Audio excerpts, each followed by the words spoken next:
그럼 지금까지 설명한 내용에 대해서 다시 요약을 하겠습니다. 열은 복사, 전도 그리고 대류라는 세 가지 방법으로 전달되며 실제로는 둘 또는 세 가지 현상이 동시에 일어난다고 하였습니다.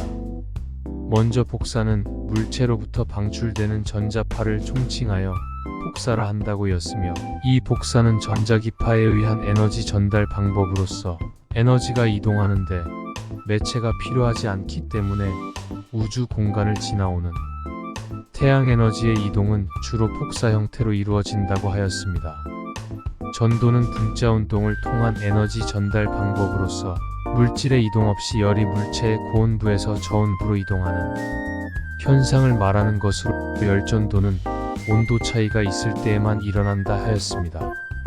대류는 유체 기체나 액체의 일부분이 가열 또는 냉각으로 인하여 분자 운동이 발생하며, 이로 인하여 유체 내부의 밀도 차이가 생기면서 밀도가 작은 부분은 상승하고 밀도가 큰 부분은 하강하게 되는데, 이러한 이동 현상이라고 하였습니다.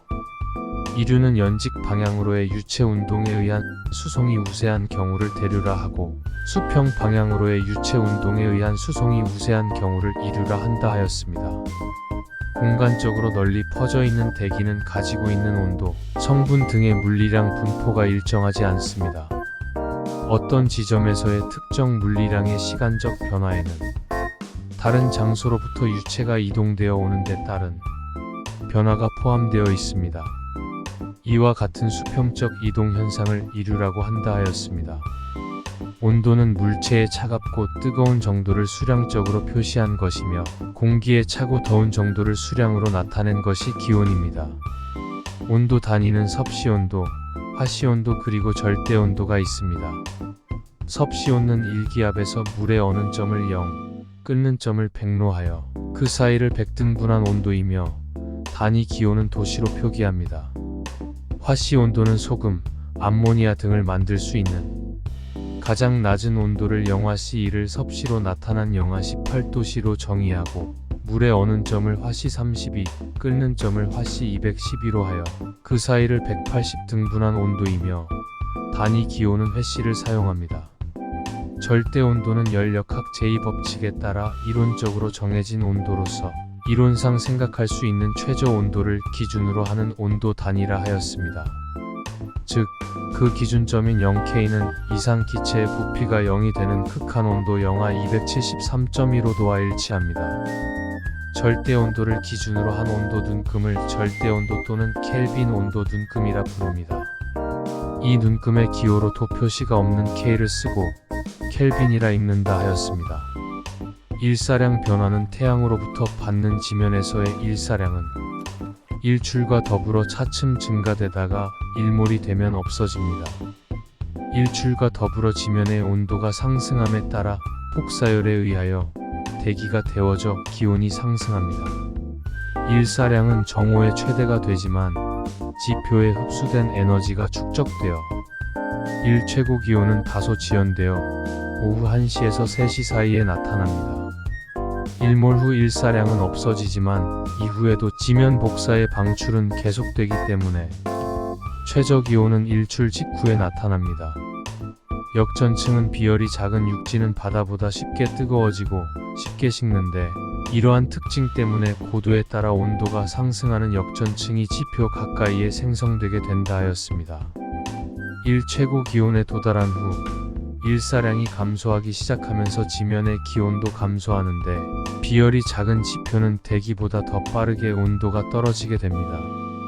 따라서 지표 가까이에 있는 곳의 기온이 지표에서 어느 정도 떨어져 있는 상층보다 더 낮아지게 됩니다. 결과적으로 지면에서 상층으로 올라갈수록 기온이 높아지는 지면 역전층이 발생하고 폭사냉각에 의해 발생하므로 폭사역전층으로 불리기도 하며, 이런 날은 안개가 발생할 확률이 높습니다. 대륙권에서 대기의 온도는 고도가 상승하면서 킬로미터당 약 6.5도의 비율로 감소합니다.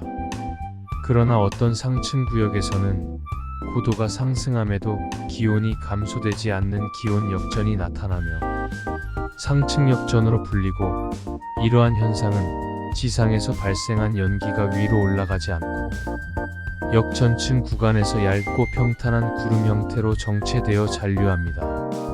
습도는 공기 중에 수증기가 포함되어 있는 정도 또는 그 양을 나타내는 것이라 하였습니다. 수증기압은 혼합기체 중의 하나로 기체에 관련된 압력을 부분 압력이라 하며 이중 수증기의 부분 압력을 수증기압이라 합니다. 단위는 HPA 또는 MB로 표시합니다. 어떠한 상태의 온도와 기압 조건에서 공기 덩어리가 보유할 수 있는 최대 수증기량이 같을 때를 포화라고 하며 이때의 수증기압을 포화 수증기압이라 합니다. 포화 수증기압은 온도가 증가할수록 커집니다. 절대 습도는 1세제곱미터당 공기 중에 포함되어 있는 수증기의 그램수. 공기 덩어리의 수증기량의 변화가 없어도 기온이 변하면 공기가 팽창 또는 수축하여 절대 습도가 변하며 단위는 3를 사용합니다.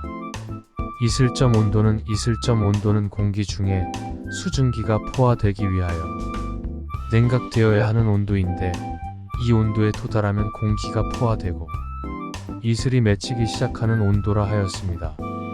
상대 습도는 현재 공기 중에 포함되어 있는 수증기의 양과 그 온도에서의 포화 수증기량을 100분율로 표현하는 것입니다. 또는 포화 수증기압에 대한 현재 수증기압의 비를 나타내기도 하며 상대 습도는 수증기량 외에도 온도의 영향을 받는다고 하였습니다. 따라서 상대 습도의 1변화는 기온의 1변화에 따라 달라지며 일반적으로 기온이 높을 때 습도가 낮고 기온이 낮으면 습도가 높습니다. 일반적으로 습도라고 하면 상대 습도를 말하는 것입니다. 지금까지 중요한 사항에 대해서 간략히 정리해 보았습니다.